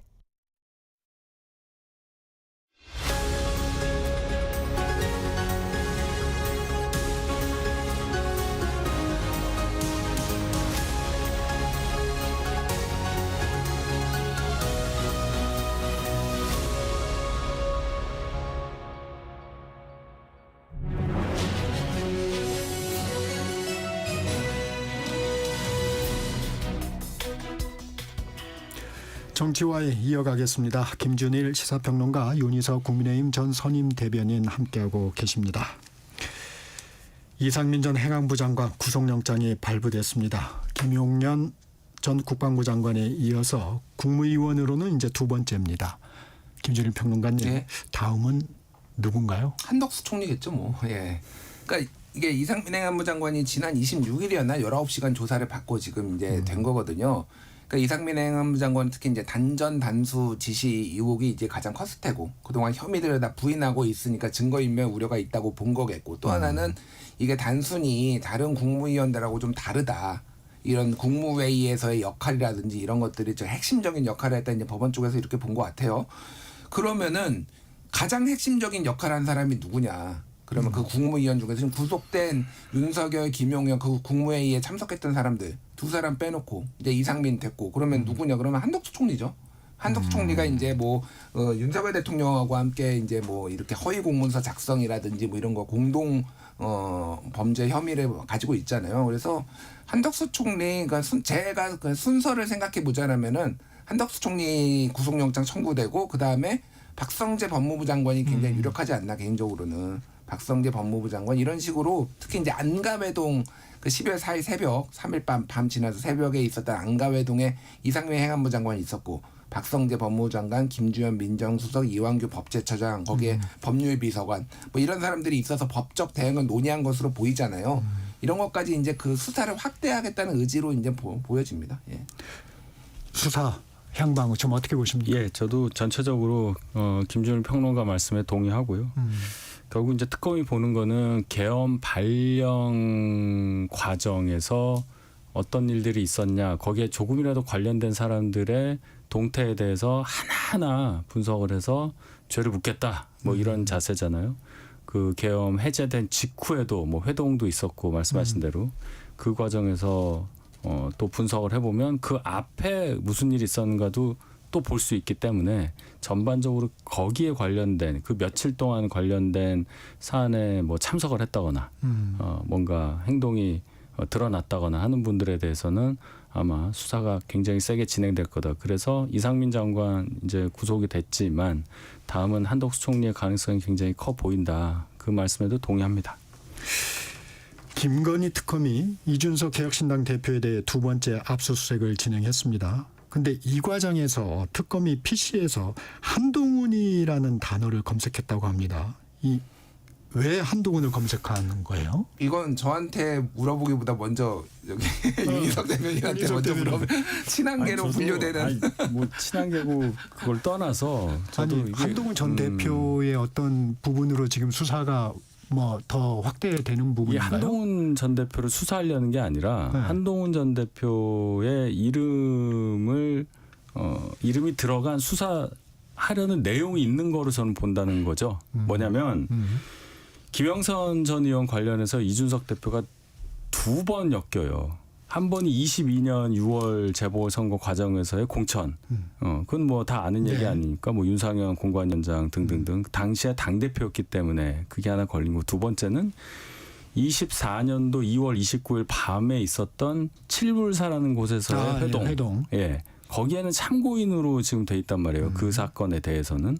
그런데 그때 김영선 의원이 저희 당에서 공천이 안 될 것 같으니까 개혁신당 쪽으로 가서 뭔가 교섭을 했다는 거잖아요. 그럼 그 과정에서 공천을 함에 있어서 이 김영선 전 의원이 뭐 예를 들어서 그 본인 지역구에서 공천이 안 되고 다른 사람이 됐다. 근데 그 사람이 뭐 용산에서 찍은 사람이다. 이게 용인이 됐다면 한동훈 당시 비대위원장과의 관계가 이게 성립이 될 텐데 그 다음 날 저희 당에서 3월 2일에 그 원래 내려보내려고 했다고 믿어지는 그 김상민 검사에 대해서도 컷오프를 했단 말이에요. 한동훈 전 비대위원장이. 그래서 이런 얘기가 나와요. 명태균 씨에게 이준석 의원이 이거 우리가 그대로 원래 우리가 하려고 했었던 김영선 관련한 거를 밝히면 한동훈 비대위원장의 입지만 강화시켜준다라는 통화 녹취 내용이 나온단 말입니다. 그러면 특검 입장에서는 김영선 전 의원 관련한 양당에서의 공천 과정을 볼 때 당시 국민의힘의 당대표 격인 비대위원장을 했었던 한동훈 전 대표 이름이 이준석 당시 그 개혁신당 대표의 입에서 나왔으니까 한동훈이라는 이름이 그것도 한번 보자. 어떻게 얽혀 있는가 이 공천 과정이 전체적으로 이것까지 보려는 게 아닌가. 왜냐하면 국민의힘 공천 과정이 뭐 예를 들어 대통령실이라든지 다른 쪽에서 뭐 작용한 것도 있었고 뭐 이걸 보려고 하는데 하필이면 한동훈 전 대표가 당시에 비대위원장이었으니까 그걸 보려는 거다. 그 정도 봅니다. 예. 김준일 평론가님 넘어갈까요? 아니 큰 틀에서 이제 동의를 하고 예전에 이제 뉴스토마토였나 이제 인터뷰하고 뭐 이제 많이 이준석 의원 인터뷰하고 그랬을 때 이 건과 관련해서 이제 한동훈 대표가 막 얘기했듯이 다 쳐냈잖아요. 그러니까 김상민 검사 쳐내고 뭐 이러는데 이거를 부각시키는 게 이제 그 2022년이 아니라 2024년 총선 얘기하는 거예요. 이거를 부각시키는 게 한동훈한테만 좋은 일 시키는 거다. 약간 이런 취지의 얘기를 했거든요. 그러니까 이준석 의원이 상당히 라이벌 의식을 느껴요. 예, 사사건건 보면은 이게 이준석. 그래서 그거와 관련해서 뭐가 이렇게 뭐 카톡을 했거나 아니면 문서가 그런 게 남아있지 않았나 이렇게 본 걸로 추정을 해요. 그래서 이게 한동훈 뭐 지금 특검이 그러면은 뭐 한동훈 대표하고 관련이 있거나 한동훈을 잘 봐주기 위해서 하거나 뭐 그런 건 아닐 거 아니에요. 그러니까 어차피 그러니까 이거는 범죄 혐의점을 그쪽으로 좀 초점을 맞춘 거냐 아닌 거 그렇게 보는데 지금 이준석 의원은 준항고했잖아요. 그러니까 쉽게 약간 이의제기 이거 압수수색 불법이다. 범위를 벗어나는 거다라고 했는데 한 달 정도 걸리거든요. 실효가 있는지 모르겠으나 어쨌든 좀 억울하게 당한 거다라는 거를 좀 강조하기 위해서 지금 절차를 밟는 것 같아요. 예. 민주당 당권주자 박찬대 정청래 의원 체포동의안 넘어오면 즉각 처리하겠다고 합니다. 이 체포동의안은 어떻게 전망하세요? 이 국회는 계속 열리는 것 같습니다. 그러니까 체포동의안이 저는 이제 언젠가 넘어오긴 할 텐데 그게 이준석 의원이 뭐 가장 1번일까? 뭐 그 생각은 들어요. 네. 예. 그래서 지금 뭐 돌아가는 상황을 보면은 이미 압수수색은 한 7명 정도 이제 했고요. 조만간 체포동의안이 올 텐데 국민의힘 쪽에서 먼저 의원들이 대상이 되지 않을까 그 생각은 들어요. 그러니까 이준석 의원은 사실은 이거를 체포를 할 정도로 지금 증거인멸이나 도주 우려가 있는 것인가에 대해서는 개인적으로는 그렇게 높게 보지는 않아요. 그러니까 가능성을 배제하진 않는데 이준석부터 오지는 않을 거다 그런 생각이 들고 뭐 예를 들면 지금 권성동 의원 지금 뭐 그 통일교 전 세계본부장 윤모 씨가 이제 구속이 됐는데 그 구속영장 보면은 굉장히 많은 혐의들이 적혀 있거든요. 돈도 1억 원 물론 권성동 의원은 부인하고 있지만은 네. 수사 정보도 흘려줬다, 뭐 돈도 받았다, 뭐 이런 거니까 그 윤핵관들 중에서 한 명이 될 것 같고 저는 정치적으로는 개혁신당과 이준석의 효용이 다했구나 민주당 입장에서 보면 사실 그 생각이 들어요. 무슨 얘기냐면 예전에는 200석이 기준이었어요. 뭐든지. 왜냐하면은 대통령의 거부권도 있고 그러면 그걸 받으려면 범야권이 193석이니까 일부 이제 국민의힘에서 데려오고 그러면 한 표 한 표가 카운팅할 때 되게 중요했잖아요. 네. 근데 이제 기준은 150석이 됐으니까 이제 뭐 딱히 이준석 개혁신당이 딱히 필요하지 않구나 뭐 이런 느낌이고 워낙 이제 대선 과정에서 좀 각을 세우고 뭐 이런 것도 있어서 전체적으로 민주당이 좀 이준석을 안 좋게 보는구나 이런 느낌이 좀 많이 들어요. 예, 맞는 말씀이에요. 이준석 전 대표에 대해서 민주당에서 그동안 생각했었던 관점이 이재명 대통령 탄생으로 인해서 완전히 바뀌었다. 또 또 대선 과정에서 또 불미스러운 발언이 좀 있었잖아요. 그런 것도 감정적으로 작용을 한다. 안팎으로 이준석 의원이 굉장히 어려운 시기를 맞고 있다. 이 정도 해석합니다. 여야 전당대회 상황 보겠습니다. 국민의힘 전당대회 가장 뜨거운 키워드 전환길입니다. 왜 이럽니까 이거? 그러니까 이런 부분에 대해서 저희 당에서 그래도 책임 있고 뭐 오래 의원 생활 하시던 분들이 끊어줬어야 되는데 그걸 못 끊어줘서 그래요. 기본적으로 이분은 우리나라 선거제도에 대해서도 아까 트럼프 그 주한미군 숫자 네. 잘못 알고 있듯이 잘못 입력이 된 발언을 마구마구 합니다. 네. 우리나라가 수개표를 안 하는 나라로 알고 있어요. 전자투표, 전자개표하는 나라로 알고 있고 거기에 근거해서 부정선거론 얘기하고 있고 거기에 흥분해서 이제 윤 대통령 개헌과 탄핵 과정에서 이제 마구 뭐라고 그럴까 독설을 퍼붓는데 그거를 제어를 안 해주니까 마치 이 사람 말이 사실인 것처럼 들리고 호소력이 짙은 목소리로 얘기를 하다 보니 이것이 국민의힘 대다수의 구성원들이 마치 찬성하는 것처럼 그렇게 보인단 말이에요. 이거를 당에서 그래도 저희 당에 의원이 107명이나 있는데 4선, 5선 이런 분들도 한 20명 이상 돼요. 이분들이 차단을 해줬어야죠. 근데 역으로 이분 데리고 가서 재보궐선거 가서 같이 유세하고 계몽령이랑 단어를 알려줘서 고맙다 그러고 이분 나와서 국회에서 행사하는 데 가서 지도부가 다 가서 앉아있고 이게 뭐 하는 짓입니까? 이 비난은 제가 같은 당 구성원이지만 안 할 수가 없습니다. 저희 언론이 잘못하고 있는 겁니까? 왜 기사가 그냥 전당대회에 관심이 전환길로 가고 있습니까? 자책하지 마십시오. 이분들이 잘못하는 겁니다. 예, 언론이 그렇게 잘못하는 거 없는 것 같고요. 네.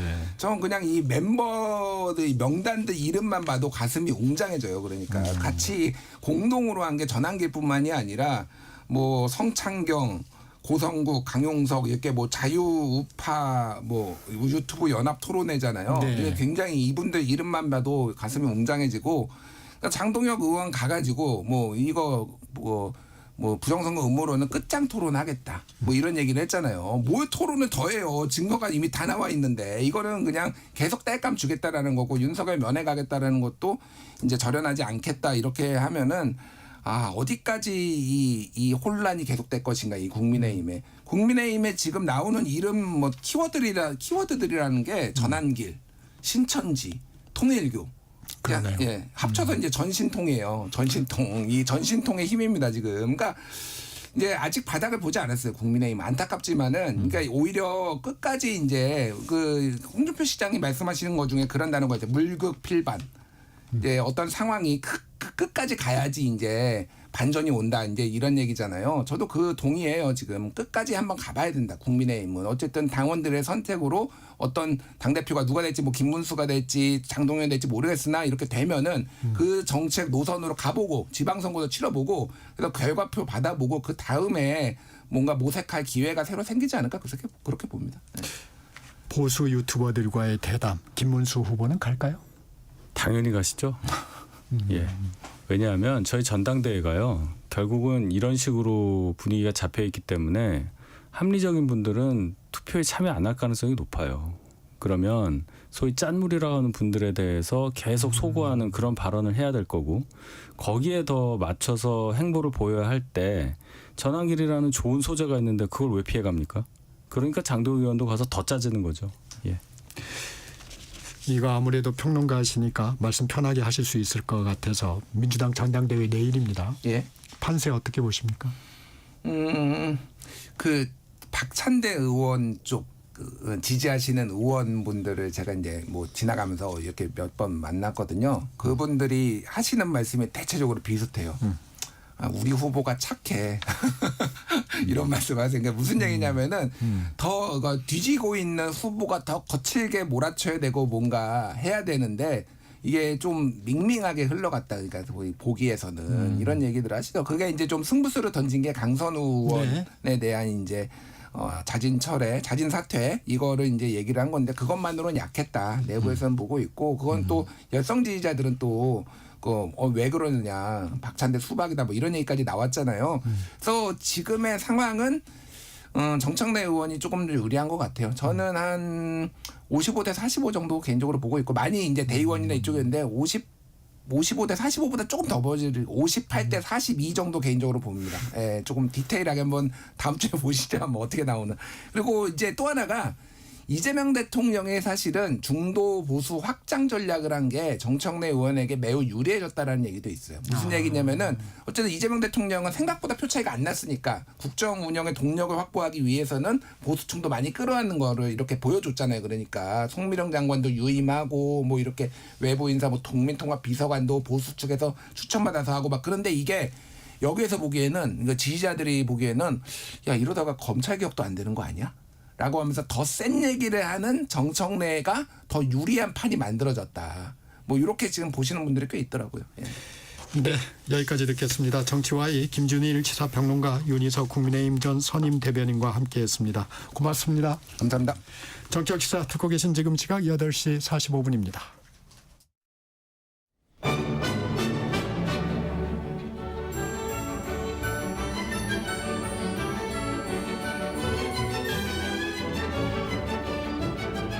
KBS 1라디오 정통 시사 프로그램 정격 시사.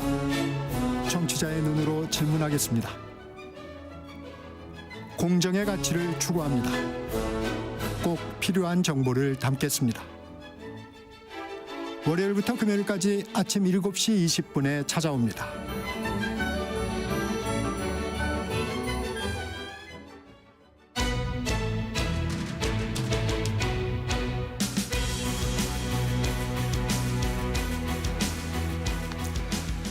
사건 속의 궁금증을 풀어보는 시간이죠. 사건와입니다.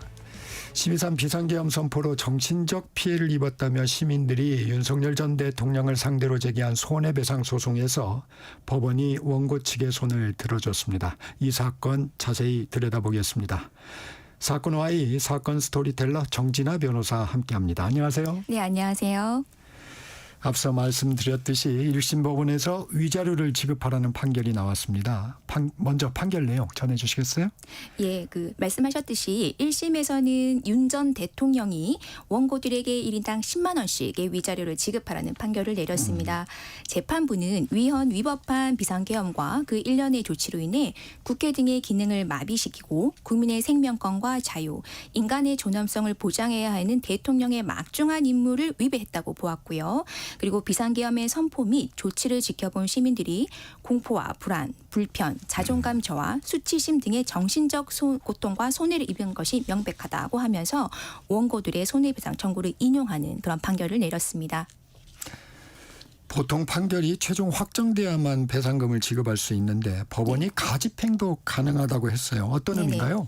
일단 가집행이라는 것은요. 아직 판결이 확정되지는 않았지만 일단 승소한 판결문을 가지고 강제 집행을 할 수 있도록 하는 그런 제도인데요. 네. 원고의 신속한 권리 구제 실현을 위한 어떤 그런 제도라고 보시면 됩니다.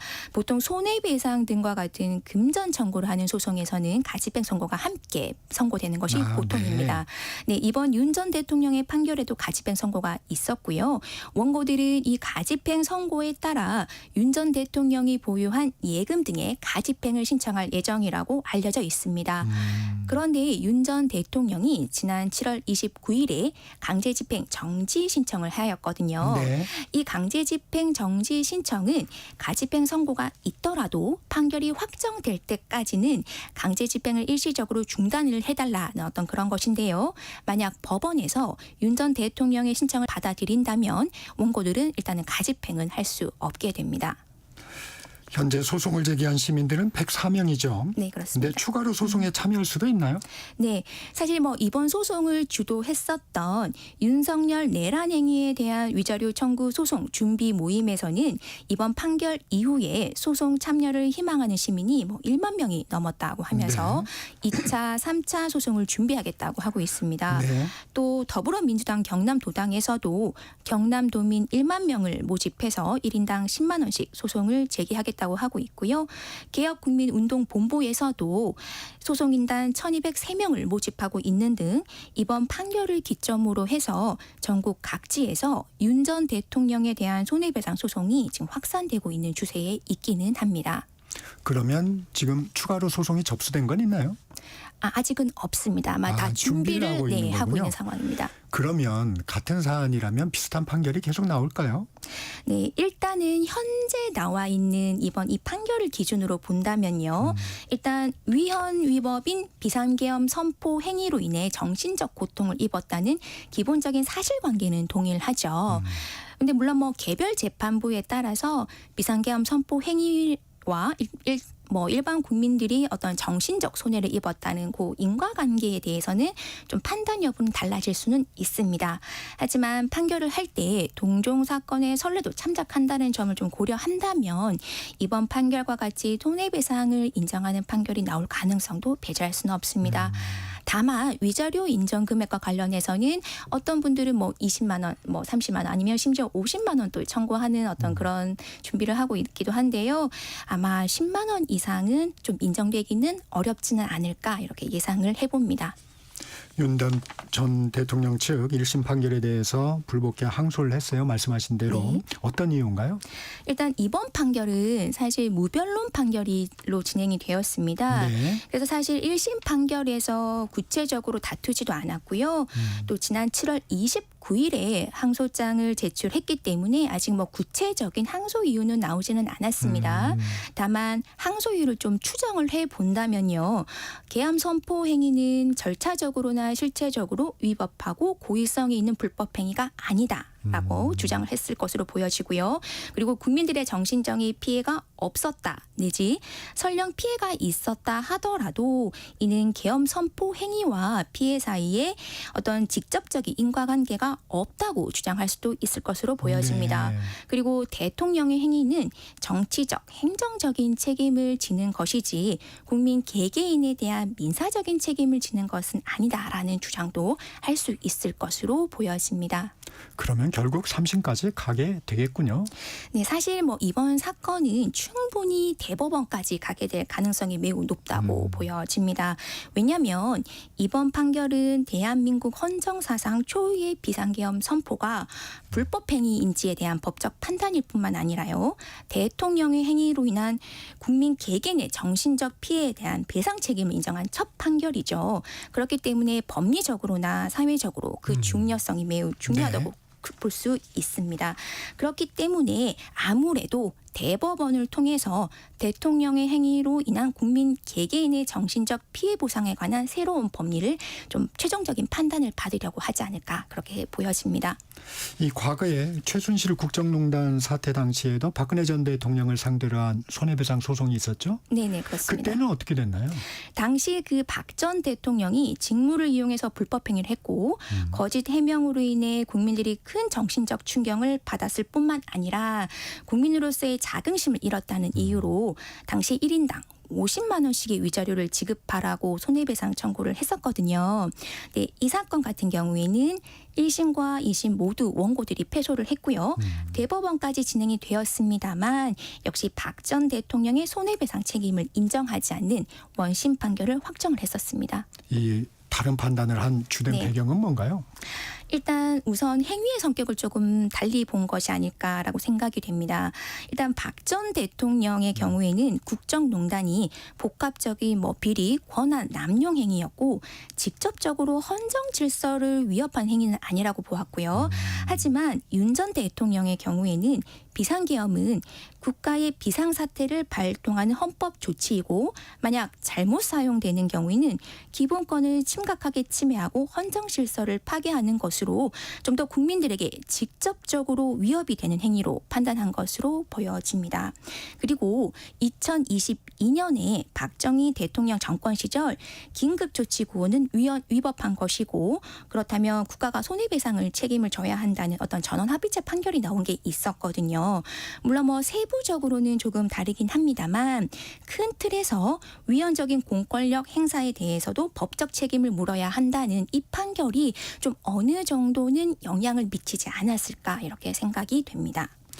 또 생활에 밀접한 사건 하나 또 알아보겠습니다. 시효가 지난 채무를 일부 상환했어도 전부 갚겠다는 표시로 볼 수 없다. 하는 대법원 판결이 나왔습니다. 네. 58년 만이라는데 어떤 내용인가요? 일단 소멸시효 제도라는 것이 있습니다. 이는 권리자가 권리를 행사할 수 있음에도 불구하고 일정 기간 동안 권리를 행사하지 않으면 그 권리 자체를 소멸시키는 것인데요. 이번 전원합의체 판결에서는 이러한 소멸시효 기간이 지나고 나서 채무자가 일부 돈을 갚았다 하더라도 이를 시효 이익을 포기한 것으로 추정할 수 없다고 이렇게 판결을 하였습니다. 이 핵심 쟁점이 소멸시효 완성 후 채무자의 일부 변제가 시효이익 포기로 추정되는가라는 점인데 말이 좀 어렵습니다. 네네네. 법적으로 이 부분이 왜 중요한 건가요? 일단 추정의 법리라는 것은 어떤 특정 상황이나 사실이 있으면 경험칙상 다른 사실도 있을 것이다라고 보는 것이거든요. 사실 뭐 이전 판결 같은 경우에는 소멸시효 기간이 지나고 나서 일부 돈을 갚으면 시효이익을 포기했다. 그러니까 채무를 갚지 않아도 되는 권리를 포기하고 나머지 채무를 모두 갚겠다는 의사를 표시한 것으로 보았습니다. 그런데 사실 뭐 채무가 있다는 사실은 알지만 뭐 해당 채무가 소멸시효가 완성이 되었다. 그래서 갚지 않아도 된다. 라는 이런 사실은 모를 수도 있는 거거든요. 그리고 보통의 경우에는 뭐 사람들이 채무를 갚지 않아도 된다는 사실을 알게 되었다라고 한다면 채무를 갚지 않는 것이 보통의 경험칙에 좀 부합한다는 것이죠. 그래서 이번 전원 합의체 판결은 아까 보았듯이 시효이익을 포기하는 것으로 추정하는 법리를 폐기를 하고 대신 채무자가 소멸시효 완성 후에 채무를 일부 변제했다면 실제로 소멸시효 사실을 알고 있었는가 그리고 시효이익을 포기하였는가라는 것들에 대해서 좀 더 세밀하게 따져보아야 한다고 판시를 한 것입니다. 그럼 마지막으로 이거 여쭙겠습니다. 네. 그러면 실제 현장에서 금융기관, 네. 대부업체, 개인 채권자 어떤 영향을 줄까요?